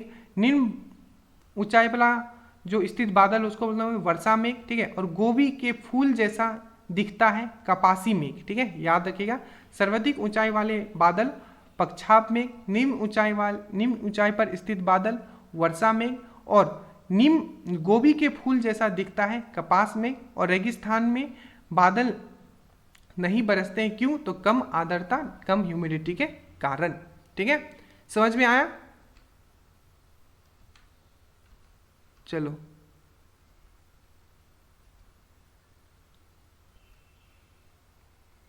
आज के अगर मैं थोड़ा समझाने लग गया तो हो सकता है आप थोड़ा लॉन्ग वीडियो हो जाए, बट आपको देखना है क्योंकि आपको एग्जाम निकालना है, ठीक है। बादलों की दिशा एवं गति को मापने वाला यंत्र कहलाता है आपको नेफोस्कोप कहलाता है। सर्वाधिक वर्षा होती है विषुवत रेखा पे। आपको पता है, मैं समझाना चाह रहा हूँ लेकिन टाइम का ये देखो, ये Tropic of Cancer, Tropic of Capricorn, ठीक है, इन दोनों के ये यहाँ क्या होता है, विषुवत रेखा, इन दोनों के बीच में बहुत बारिश होता है, ठीक है। तो सर्वाधिक वर्षा होती है अगर विषुवत रेखा पे। विषुवतीय प्रदेशों में वर्षा होती है संवहनीय, ठीक है। शीतोष्ण प्रदेशन में वर्षा होती है चक्रवाती। उसके बाद थल एवं समुद्र समीर बनाने का कारण है संवहन। ये सब डायरेक्टली फैक्ट से आपको याद करना है। चक्रवात में होता है, अब याद रखना, जो साइक्लोन आता है उसमें जो बीच में होता है, केंद्र में निम्न दाब होता है, चलो बाहर में उच्च दाब होता है, ठीक है। आर्यवर्ती क्षेत्रों में उत्पन्न चक्रवात कहलाता है, ठीक है, उष्ण कटिबंधीय। और देखो पहले आप वीडियो देखोगे, ठीक है, आपको मैं पीडीएफ डायरेक्टली नहीं दूंगा, आप पहले एक बार वीडियो पूरा सुनना है, ठीक है। ट्राई करना है कि एक बार में फिनिश करो, अपना जो एफिशिएंसी है उसको इम्प्रूव करो, ठीक है। उसके बाद 1-2 दिन में आपको पीडीएफ भी दे दिया जाएगा, ज्वाइन कर लेना नीचे। आयनवर्ती क्षेत्रों में उत्पन्न चक्रवात कहलाता है उष्ण कटिबंधीय चक्रवात, जिसको हम लोग ट्रॉपिकल साइक्लोन बोल सकते हैं। उष्ण कटिबंधीय चक्रवात को ऑस्ट्रेलिया में कहा जाता है विली विली, चीन में कहा जाता है आपको टाइफून, बहुत बार पूछा गया जितने भी बोल रहा हूँ। अमेरिका में कहा जाता है हरिकेन और भारत में कहा जाता है चक्रवात। टोर्नेडो, ठीक है, एक उष्ण कटिबंधीय तूफान है जो कि अमेरिका के कैरिबियन सागर में उठते हैं। हरिकेन उठते हैं अटलांटिक महासागर में और टाइफून उठते हैं प्रशांत महासागर में। समझ में आया? टाइफून कहाँ आता है? चाइना में आता है, ठीक है। पवन चलती है हमेशा हायर प्रेशर से लोअर प्रेशर, उच्च वायु दाब क्षेत्र से निम्न वायु दाब क्षेत्र की ओर क्षैतिज रूप से चलती है, ठीक है। उसके बाद ये भी बहुत इंपॉर्टेंट है कि फेरल के नियम संबंध है पवन की दिशा से। पछुआ पवन, अब यहां से पवन के बारे में, विंड्स के बारे में पढ़ेंगे। पछुआ पवन चलती है 40 से लेके जो 60 डिग्री, ठीक है, जो आपका अक्षांश रेखा होता है, ठीक है, जो आपका अक्षांश रेखा होता है, लेटीट्यूड लॉन्गिट्यूड जो आप पढ़ते हो, ठीक है, अक्षांश के बीच पश्चिम से पूरब की ओर चलता है, ठीक है। ये भी पूछा गया कि गरजता 40, प्रचंड 50 एवं चीखता 60, ये क्या है? तो याद रखना एक पवनी है, ठीक है, पछुआ पवन है, ठीक है, पछुआ पवन को कहते हैं। व्यापारिक पवन चलती है, ठीक है, याद रखना व्यापारिक पवन जो चलती है उपोषण उच्च दाब क्षेत्र में। तो पहले आपने बोला पछुआ पवन जो कि 40 से 60 डिग्री अक्षांश पे चलती है, और आपका व्यापारिक पवन जो है 30 से 35 भूमध्य सागर की ओर, ठीक है, याद रखिएगा उपोषण उच्च दाब। व्यापारिक पवनें चलती है उपोषण दाब क्षेत्र कहाँ? 30 से 35 से भूमध्य सागर की ओर। मिस्ट्रेल, अब ये भी बहुत इंपॉर्टेंट, देखो ऐसे मैंने ट्रिक से आपको ये सब याद करवा रखा है। मिस्ट्रेल जो है आपका स्पेन एवं फ्रांस का क्या है? स्थायी पवन है। वही देखो मिस्ट्रेल, ठीक है, ये यूरोप में आता है, स्पेन एवं फ्रांस। और मेस्ट्रेल जो है ये आपका उत्तरी इटली में है, ये भी आपका यूरोप में है, ठीक है। हरमट्टन मैंने आपको बताया था सहारा रेगिस्तान। सिमुक जो आता है आपका अरब, सूखा सूखा है रेगिस्तान, ठीक है, अरब। सिमुक पवन जो चलती है आपका अरब रेगिस्तान में। नॉर्वेस्टर न्यूजीलैंड, ठीक है, न्यूजीलैंड की गर्म शुष्क पवनें। लू जो है आपको उत्तर भारत में चलने वाली गर्म पवनें। ब्लैक रोलर अगेन ये आपका अमेरिका में। धूल भरी आंधी जो है ये यहाँ चलती है। और पछुआ पवन के मार्ग में पड़ने वाला एकमात्र राजधानी जो है वो है आपका वेलिंगटन न्यूजीलैंड, ठीक है। पछुआ पवन के मार्ग में पड़ने वाला एकमात्र राजधानी वो है आपका वेलिंगटन न्यूजीलैंड।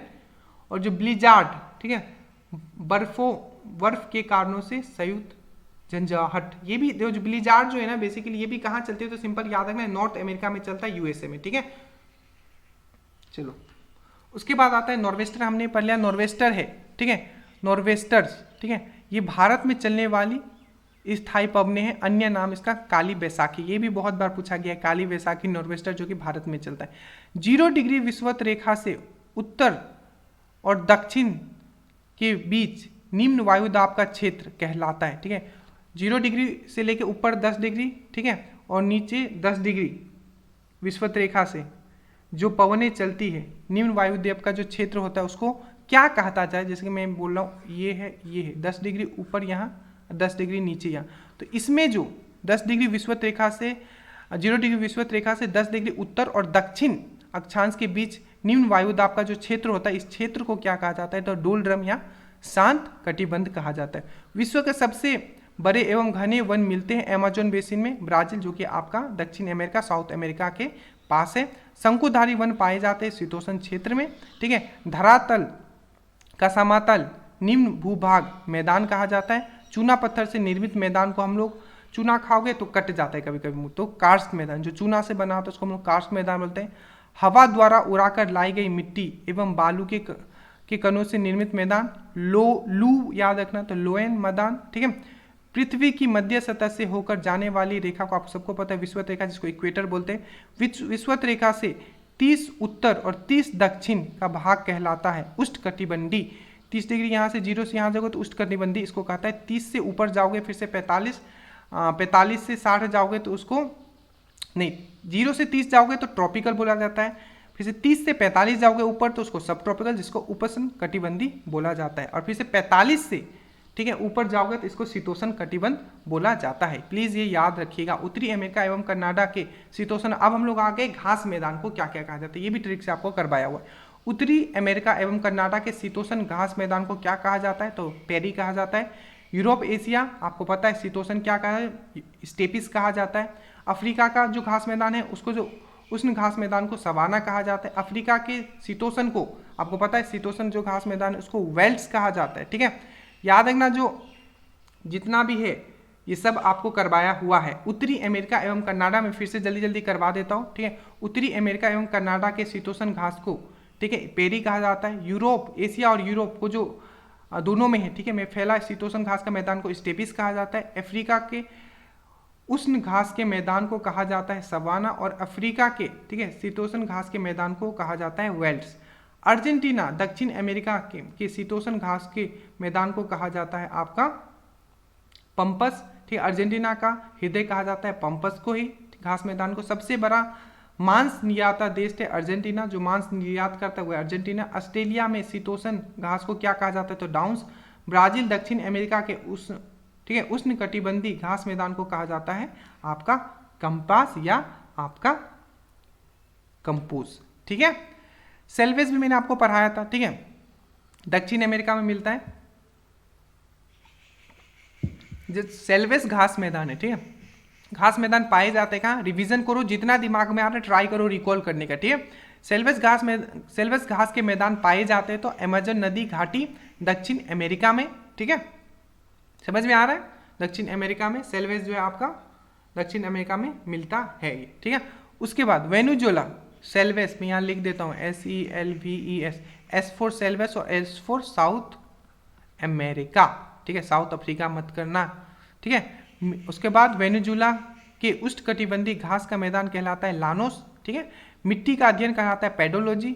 मृत संरक्षण का अर्थ है मृदा को नुकसान से बचाना तथा उर्वरता को बनाए रखना। कोयला का निर्माण होता है अवसादी चट्टान, याद रखना कोयला का निर्माण होता है सेडिमेंट्री रॉक से, पहले भी मैंने पढ़ा है इसको आपको, ठीक है, जस्ट थोड़ा दिन पहले। सर्वोत्तम प्रकार के कोयले होते हैं एंथ्रासाइट सबसे कम, और जो खराब कोयला होता है उसको हम लोग पीट बोलते हैं, बट याद रखना भूरा कोयला के रूप में किसे जाना जाता है, तो लिग्नाइट को। विश्व की सबसे लंबी नदी नील नदी है। नील नदी का उद्गम है विक्टोरिया झील, मैंने ऊपर आपको पढ़ाया था अफ्रीका वाला, ठीक है। नील नदी का उपहार, नील नदी वरदान किस देश के लिए माना जाता है, तो है मिस्र के लिए, इजिप्ट। नील नदी पर बसा सबसे बड़ा शहर, ये भी मैंने आपको कराया कि कौन सी नदी पे कौन सा शहर बसा हुआ है। नील लाएगा ना तो खैर नहीं तुम्हारे, ठीक है, नील नंबर लाए तो नील नदी पर बसा सबसे बड़ा शहर काहिरा, ठीक है। अफवाह क्षेत्र की दृष्टि से अफवाह मतलब ड्रेनेज सिस्टम के हिसाब से देखा जाए तो सबसे जो लंबी और चौड़ी नदी है वो है आपका अमेजोन, ठीक है। और सबसे चौड़ी नदी भी बोले तो याद रखना अमेजोन है, सबसे लंबी बोले तब आपको मानना आपका नील नदी, ठीक है। दक्षिण अमेरिका की सबसे लंबी, साउथ अमेरिका का बात कर रहे हैं, ठीक है, साउथ अमेरिका का जो सबसे लंबी नदी है वो है आपका अमेजोन, ठीक है। विश्व की सबसे विशालतम नदी है, ठीक है, विश्व की सबसे विश्वासघाती नदी कौन सा है, तो हांगकांग याद रखना, ठीक है। उसके बाद विश्वासघाती, ठीक है, विश्वासघाती नदी कौन है, तो हांगकांग, ठीक है, क्योंकि इसके कारण बहुत क्षतिग्रस्त होता है। उसके बाद श्रीलंका की सबसे लंबी नदी है तो याद रखना महावेली गंगा, ठीक है, क्या याद रखोगे, श्रीलंका की सबसे लंबी नदी है महावेली गंगा। पूरब का मोती किसे कहा जाता है, तो याद रखना श्रीलंका को। म्यांमार की जीवन धारा कहा जाता है आपका इरावती नदी को। यंगून, आपको पता है यंगून जो सिटी है म्यांमार का वो किस नदी के किनारे है, तो इरावती नदी पर है, ठीक है। नदी पर नहीं हो सकता है, ठीक है, कभी भी ये हमेशा उसके बैंक पे होता है, मतलब किनारे आप बोल सकते हो। यूरोप महाद्वीप की सबसे लंबी नदी है वोल्गा, याद रखना, मैंने क्या बोला, साउथ अमेरिका का सबसे बड़ा नदी कौन सा है, अमेजोन, ठीक है। उसी प्रकार से अगर यूरोप का बोला जाए तो वो कौन सा है आपका वोल्गा।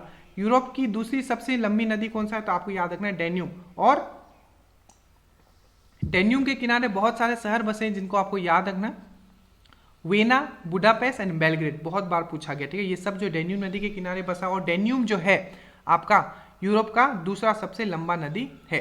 एशिया की सबसे लंबी नदी यांगटीज नदी है, ठीक है, याद रखना, एशिया की सबसे लंबी नदी यांगटीज नदी है। वोल्गा नदी गिरती है कैस्पियन, मैंने वोल्गा अभी पढ़ा है, क्या है, यूरोप की सबसे बड़ी नदी है और ये कैस्पियन सागर में गिरती है। लंदन स्थित है थेम्स नदी के किनारे। फ्रांस की राजधानी पेरिस किस नदी के किनारे है, मैंने आपको बताया था, याद भी कर रहा है, सब याद कर रहा है। पेरिस जाते हो सीन देखने के लिए, ठीक है, तो आईफिल टावर का सीन देखने, तो सीन नदी पे, ठीक है। इटली की गंगा कहा जाता है, ठीक है, यहाँ पोप नदी होगा, ठीक है, पो नदी, पो नदी, कुछ कुछ मिसप्रिंट है वो बहुत सारे, तो वो भी मैं सही करवा दूंगा। इटली की गंगा कहा जाता है पो नदी को।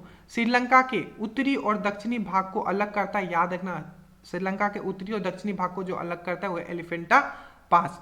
विश्व की सबसे व्यस्त व्यापारिक नदी जो है आपका राइन नदी है, ठीक है। जर्मनी का नगर वान किस नदी के किनारे है, वान नदी जो जर्मनी का जो शहर है, तो वो भी आपका राइन नदी के किनारे, ठीक है। बर्लिन किस नदी के किनारे है, तो आपको ये सब करवाया हुआ है, ठीक है, स्प्रीहा नदी के किनारे है। बैंकॉक जो थाईलैंड है, ठीक है, बैंकॉक जो थाईलैंड का जो शहर है, ठीक है, मतलब कैपिटल है, वो कौन सा, तो मेनाम नदी के किनारे। नाम पेना कैम्बोडिया का जो शहर है वो मेकोंग नदी के किनारे है। रोम नगर, रोम टाइगर को देखोगा रोम रोम खड़ा हो जाएगा, तो टाइबर नदी के किनारे। मकर रेखा 2 बार काटती है, कौन सा नदी है जो कौन सा नदी, ठीक है, मकर रेखा को 2 बार काटती है, कौन सा ऐसा नदी है, तो याद रखना लिम्फो नदी, दक्षिण अफ्रीका की जो लिम्फो नदी है वो आपका मकर रेखा को 2 बार काटती है, ठीक है। विषुवत रेखा को 2 बार मैंने पहले भी करवा रखा है, ठीक है। कोंगो नदी जो है, कोंगो नदी या जो आपका जायरी नदी है, ठीक है, अफ्रीका महाद्वीप की, ठीक है, वो काटती है। वही मैंने आपको बताया कि कर्क रेखा को 2 बार माही नदी काटती है, ठीक है, इंडिया के। अमेरिका का सबसे बड़ा नदी तंत्र है मिसिसिपी और मिसोरी नदी तंत्र जो है सबसे बड़ा है। आप समझ रहे हो कि आपको वर्ल्ड का जो इंपॉर्टेंट, सब नहीं पढ़ना है, पर वर्ल्ड का जो इंपॉर्टेंट रिवर है वो भी आपको पता होने चाहिए, ठीक है। मारे डार्लिंग नदी बहती है, मैंने आपको बताया था डार्लिंग, ठीक है, मैंने बताया था सिडनी जाएंगे, ये सब चीज मैंने आपको बताया था। मारे डार्लिंग नदी बहती है आपका ऑस्ट्रेलिया में। बल्टोरा ग्लेशियर बहुत इंपॉर्टेंट है, याद रखना, ठीक है। बाल्टिस्तान, ठीक है, बलूचिस्तान है, बाल्टिस्तान जो पाकिस्तान है वहां बल्टोरा ग्लेशियर है, याद रखना, पूछ लिया बल्टोरा ग्लेशियर कहाँ है, तो पाकिस्तान बाल्टिस्तान में, ठीक है। एमू एंड कोका बर्ड, ठीक है, ये जो पक्षी है न्यूजीलैंड में मिलता है। पेंगुइन पक्षी पाए जाते हैं अंटार्कटिका में, ठीक है। और विश्व का हीरा व्यापार का सबसे बड़ा केंद्र है तो एंटवर्प जो कि बेल्जियम में, ठीक है, एंटवर्प जो कि आपका बेल्जियम अफ्रीका में है, ठीक है। अफ्रीका बेल्जियम, बेल्जियम अफ्रीका में है क्या, एक बार प्लीज इसको आप चेक करना, बेल्जियम अफ्रीका में है कि आपका साउथ अमेरिका में, एक बार मुझे चेक करना पड़ेगा, ठीक है, ये भी दिमाग से निकाल, पर अभी आप याद रखो, विश्व का हीरा का जो व्यापार का सबसे बड़ा केंद्र है वो है एंटवर्प बेल्जियम में, ठीक है। मिस्र के किसानों को कहा जाता है, ठीक है, याद रखना, मिस्र के जो किसान है, ठीक है, मिस्र के किसानों को कहा जाता है फिल्ला, ठीक है। जो ये भी मैंने आपको याद कराया था, एब्रोजिनस मूल निवासी कहाँ के, तो ऑस्ट्रेलिया के, ठीक है। मोआरी न्यूज आया, अच्छा, तो मोआरी मूल निवासी आपके न्यूजीलैंड के। खरकिज मूल निवासी मध्य एशिया के, ठीक है। रेड इंडियंस मूल निवासी उत्तरी अमेरिका के। एनू आपके मूल निवासी है जापान के, सब सुपर इंपॉर्टेंट है, ठीक है। ग्रेट डिवाइडिंग रेंज है पर्वतमाला आपके ऑस्ट्रेलिया के, ये सब हजारों बार पूछा गया इसलिए इसको जल्दी कर रहे हैं, ठीक है। ऑस्ट्रेलिया में भेड़ पालने वाले, अब इस टाइप के क्वेश्चन पूछे जाते हैं, ऑस्ट्रेलिया में भेड़ पालने वाले केंद्र में काम करने वाले मजदूरों को कहा जाता है जेकारू, ठीक है, काम करने वाला है कारू। ऑस्ट्रेलिया में भेड़ पालन केंद्रों में काम करने वाले मजदूर को कहा जाता है जेकारू। यूनाइटेड किंगडम्स को फ्रांस से अलग करती है इंग्लिश चैनल, ठीक है। आप मुझे नीचे कमेंट करोगे पहली इंडियन कौन है जो इंग्लिश चैनल पार की थी, जल्दी से कमेंट करोगे, ठीक है। यूनाइटेड किंगडम को फ्रांस से अलग करती है इंग्लिश चैनल। कोलोराडो उत्तरी अमेरिका के पर्वत पठार है, याद रखें, नॉर्थ अमेरिका का जो पर्वत पठार है वो है आपका कोलोराडो। ब्राजील का कहवा बाग, मतलब जो कहवा बाग, ये भी क्वेश्चन बहुत बार, कहवा बाग मतलब जो कॉफी उपी उगाते हैं उस वाले जो बाग को हम लोग क्या कहते हैं ब्राजील में, तो फेजेंडा, ठीक है। ब्लैक हिल्स स्थित है आपका अमेरिका में। विश्व का सबसे बड़ा मोटर वाहन कार उद्योग का है डेट्रॉइट, बहुत इंपॉर्टेंट, डेट्रॉइट उत्तरी अमेरिका। दुनिया का सबसे निचला बिंदु मृत सागर अवस्थित है जॉर्डन और, मैंने क्या बोला सबसे नीचे वाला मृत सागर, वो आपका है जॉर्डन और इजराइल में। हैम्बर्ग शहर किस देश में, याद रखना, हैम्बर्ग बर्गर खाना है मनी चाहिए, तो जर्मनी में है, ठीक है। फाइनली खत्म हो रहा है, अब कुछ नहीं, थोड़ा सा बचा, अब इसको बस कर लो। विश्व का स्थल रुद्ध मतलब लैंड लॉक्ड जो सी है, टोटल कितने लैंड लॉक्ड सी बोल रहा हूँ, लैंड लॉक्ड कंट्री है, ठीक है, तो 45 है। और सबसे बड़ा कौन है, क्षेत्रफल की दृष्टि से विश्व का सबसे बड़ा भू अवस्थित मतलब लैंड लॉक्ड है कंट्री, चारों तरफ से लैंड है, कोई इसका पानी से कनेक्शन नहीं है, तो आपका कजाकिस्तान। गोल्डन गेट ब्रिज का है, ये सैन फ्रांसिस्को में, ठीक है। रूर घाटी किसे कहा जाता है, तो जर्मनी में। वही भारत का रूर छोटा नागपुर प्लेट्यू को कहा जाता है, और वर्ल्ड में बोले तो जर्मनी को। यूरोप का सबसे बड़ा नगर कौन सा है, तो आपको याद रखना है लंदन। और कुछ समझ में नहीं आए कोई लाइन तो प्लीज नीचे कमेंट कर देना। यूरोप का सबसे बड़ा नगर है आपका लंदन। गर्म स्थल अल अजियाहा कहाँ है, तो ये है आपका लीबिया में, ठीक है। पोटोगोनिया के पठार है दक्षिण अमेरिका में, ठीक है। पोटोगोनिया आपका कहाँ है, तो दक्षिण अमेरिका में। लॉस एंजलिस कहाँ है, आपको पता है कैलिफोर्निया अमेरिका में, ठीक है। डॉगर बैंक क्या है, तो उत्तरी पश्चिम यूरोप में मछली पकड़ने का केंद्र, ठीक है। डोंगर बैंक क्या है, तो उत्तरी पश्चिम यूरोप में मछली पकड़ने का केंद्र। और ग्रैंड बैंक क्या है, वो डॉगर बैंक हो गया, ये ग्रैंड बैंक हो गया, तो ये मत्स्य पालन केंद्र है कहाँ, तो उत्तरी अमेरिका में, न्यू फॉकलैंड में, ठीक है। तो ये डोंगर बैंक या उत्तरी पश्चिम यूरोप में है, ठीक है। और ये जो ग्रैंड बैंक है ये आपका उत्तरी अमेरिका न्यू फॉकलैंड में, ठीक है। विश्व का सबसे बड़ा बंदरगाह, ठीक है, न्यूयॉर्क बंदरगाह। यूरोप का भारत कहा जाता है, यूरोप का भारत किसको कहा जाता है, तो इटली को, ठीक है। नगरों का नगर कहा जाता है न्यूयॉर्क को, ठीक है। नया नया रोज नगर बनता है। नहरों का शहर कहा जाता है, याद रखना ये भी क्वेश्चन पूछा जाएगा। सिटी ऑफ कैनल्स किसको बोला जाता है, तो ये बोला जाता है आपका किसका, पाकिस्तान को, ठीक है। और अगर आप हमारे कोर्स से जुड़ना चाहते हो, अगर इस बार चाहते हो कि श्योर सिलेक्शन के लिए, इसलिए मैंने इसको अंत में लगाया, ओनली डेडिकेटेड स्टूडेंट के लिए। अगर आप चाहते हो कि आप दरोगा दे रहे हो, चाहे ESI मेंस दे रहे हो, चाहे आप CDPO देने वाले हो, चाहे आप BPSC देने वाले हो, मेक श्योर इस कोर्स को आपके लिए बनाया गया है। जय हिंद। और अगर ये मेरा जो मेहनत अगर आप तक पहुंच पा रहे तो प्लीज़ अच्छे से पढ़िएगा। ये कोर्स है, कोर्स ज्वाइन कर सकते हो फाइनल सिलेक्शन के लिए। और PDF के लिए आपको कुछ नहीं करना है, बस नीचे जो WhatsApp का लिंक दिया होगा उसको आपको जाके मेरा नंबर आपको सेव कर लेना, ठीक है। और स्टेटस में आपको दिख जाएगा इसका लिंक PDF का। और एक चीज़, ठीक है, हमने आपको हिस्ट्री का मॉडर्न, मिडिवल और एंशिएंट बना दिया, पूरा हिंदी में ही है, तो प्लीज़ उसको आप कंप्लीट कर लीजिए, नीचे में लिंक दे दूंगा। जय हिंद।